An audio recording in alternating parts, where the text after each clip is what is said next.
अस्सलाम वालेकुम स्टूडेंट्स, मैं हूं आपका टीचर मुजम्मल हसन गुरेजा। आज हम स्टार्ट करेंगे एफएससी मैथमेटिक्स सेकेंड ईयर का चैप्टर नंबर 7 है वेक्टर्स का। एक्सरसाइज 7.5 है। नीचे मैंने अपना WhatsApp number, Viber number, email address, अपनी जो है मेरा यूट्यूब चैनल उसका एड्रेस मैंने लिख दिया है। और याद रखेंगे कि जिस तरह लिखा है वैसे ही लिखना है। आपने गूगल में जाकर तो मेरा चैनल ओपन हो जाएगा, उसको सब्सक्राइब करें, वीडियोस को लाइक और शेयर करना मत भूलिएगा। ये स्मॉल लेटर हैं, क्यू, यू और बी। ये दोनों जो हैं ई और डब्ल्यू, ये दोनों कैपिटल लेटर हैं। और ये 4 लिखा है। इस सारे को जाकर आप गूगल में लिखना है, इसको भी GW.GL/QEUW B4। तो मेरा चैनल ओपन हो जाएगा, उसको सब्सक्राइब करें, वीडियोज़ को लाइक और शेयर करना मत भूलिएगा। आज करते हैं स्टार्ट। क्वेश्चन नंबर 7 है। क्वेश्चन दिया गया जी कि find the work done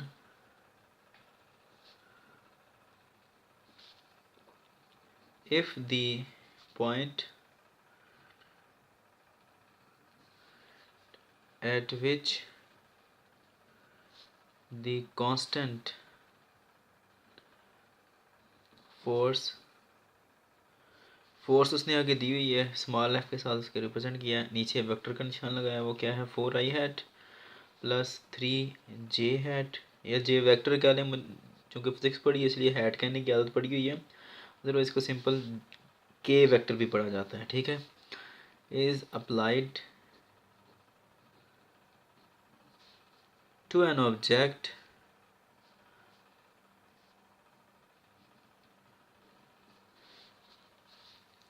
moves from P1 क्या आ रहा है जी 3, 1 एंड -2 टू P2 2, 4 एंड 6। यहाँ पर एक बात बता दूँ जो समझाने वाली है। उसने कहा थी कि ये फोर्स लग रही है एक ऑब्जेक्ट के ऊपर और उसको एक जगह से दूसरे का लेकर जा रही है, और जगह का नाम क्या है P1 टू P2। यानी कि सपोज यहाँ पर लग रही है इसके ऊपर फोर्स, और इसको उठाकर सपोज कर लेंगे यहाँ पर लेकर आ रही है। ठीक है। चले मैं जैसे इसको ड्रा भी कर देता हूँ। ठीक है।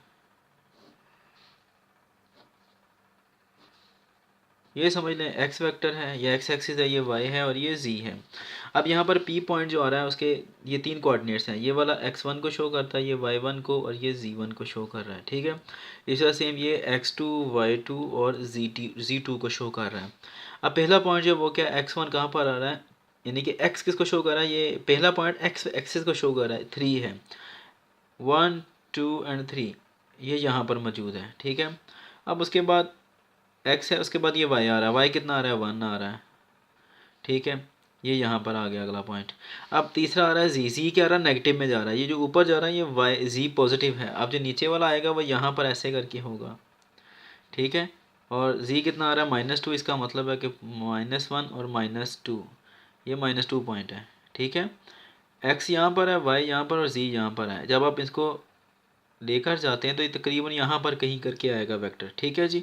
इस तरह जो जी वेक्टर आता है हमारे पास, P2 पॉइंट आता है, ये P1 है, सपोज P1 पॉइंट आ गए। P2 जो आएगा वो क्या है, x आ रहा है 2 पे, y आ रहा है 4 पे, 1, 2, 3 एंड 4। ठीक है जी।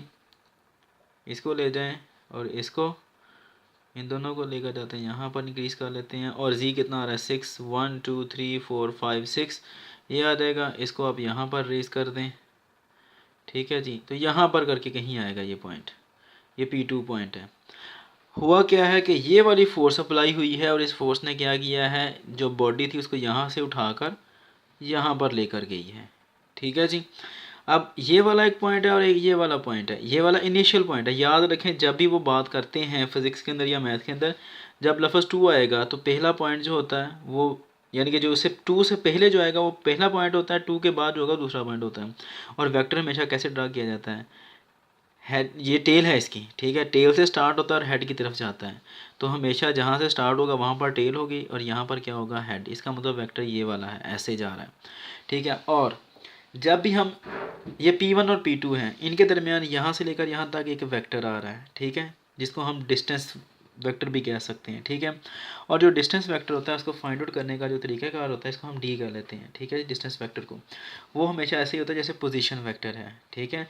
और उसके लिए क्या किया जाता है, जैसे कि हमने पिछले क्वेश्चन में किया है कि एक्स एक्सिस का फाइनल इनिशियल, वाई एक्सिस का इनिशियल फाइनल और फाइनल इनिशियल, और जी एक्सिस का फाइनल इनिशियल लेकर उसकी मदद से फिर हम वेक्टर ड्रा करते हैं। लिख देता हूँ यहाँ पे D for distance vector x2 - x1 I hat plus y2 minus y1 J hat plus z2 minus z1 के हैट।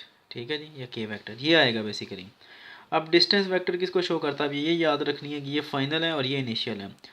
क्या आएगा, x2 से मुराद क्या है, फाइनल, और वो कितना आ रहा है 2, माइनस x1 से मुराद क्या है 3, साथ में आई वेक्टर प्लस y2 कितना आ रहा है हमारे पास 4, माइनस y1 कितना आ रहा है 1 जे वेक्टर प्लस z क्या आ रहा है z2 कितना आ रहा है जी 6, माइनस z1 कितना आ रहा है -2, इसको -2 ऐसे करके लिखते हैं ब्रैकेट में। ठीक है जी, के वेक्टर आ गया।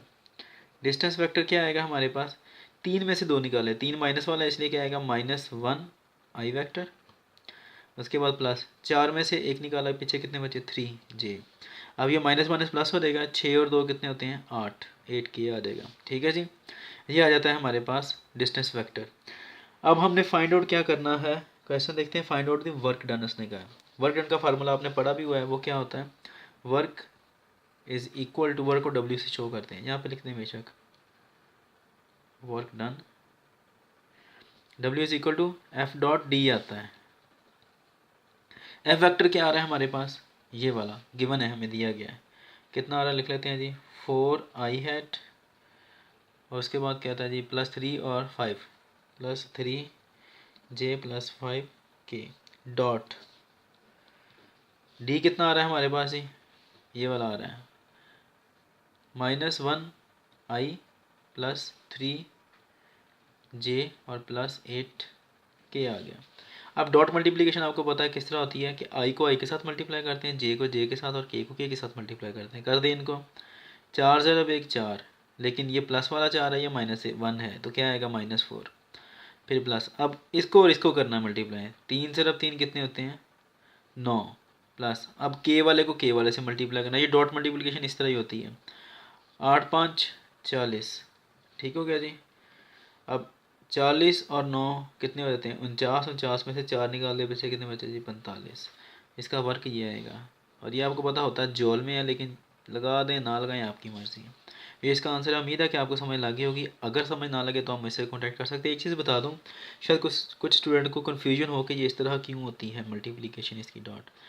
ये मल्टीप्लिकेशन होती उसी तरह जिस तरह आपने हमेशा मैथ के अंदर पढ़ी है कि पहले आई को इसके साथ मल्टीप्लाई करेंगे, फिर आई को इसके जे के साथ, फिर आई को के साथ, उसके बाद फिर जे को इसके साथ, फिर इसको इसके साथ, फिर इसको इसके साथ। इस तरह के वाले को पहले पहले के साथ, फिर पहले दूसरे के बाद, फिर तीसरे के बाद। होने ये इसी तरह ही है, लेकिन मसला ये है कि ये डॉट जो आती है डॉट मल्टीप्लिकेशन वेक्टर्स के अंदर, इसमें आई डॉट आई 1 आता है, लेकिन आई डॉट जे कितना होता है 0। इसलिए हम इसका बेशक 100 भी आंसर क्यों ना आ जाए, वो 0 हो जाए। ठीक है, अगर नहीं समझ लगी तो कोई बात नहीं है, इसको रटा लगा लें। इसमें पूरा लॉजिक मौजूद है, ये नहीं मैं कह रहा कि ऐसे ही रटा लगा लें, लॉजिक इसमें मौजूद है, लेकिन आपको फ़िलहाल कोई ज़रूरत नहीं है इसकी लॉजिक के पीछे जाने की। यही याद रखें, जब डॉट आता है तो हमने क्या करना है, करस्पॉन्डिंग मल्टीप्लिकेशन होती है, आई वेक्टर को आई से, जे वेक्टर को जे से, और के वेक्टर को के से। अगर ना समझ आए तो हम इससे कॉन्टैक्ट कर सकते हैं। अब इंशाल्लाह नेक्स्ट वीडियो में आपसे मिलूंगा, तब तक के लिए अपना ख्याल रखिएगा, मुझे तो हमें याद रखें, और अगर ना समझ लगे तो बेशक कॉन्टैक्ट कर लें। अल्लाह हाफिज़।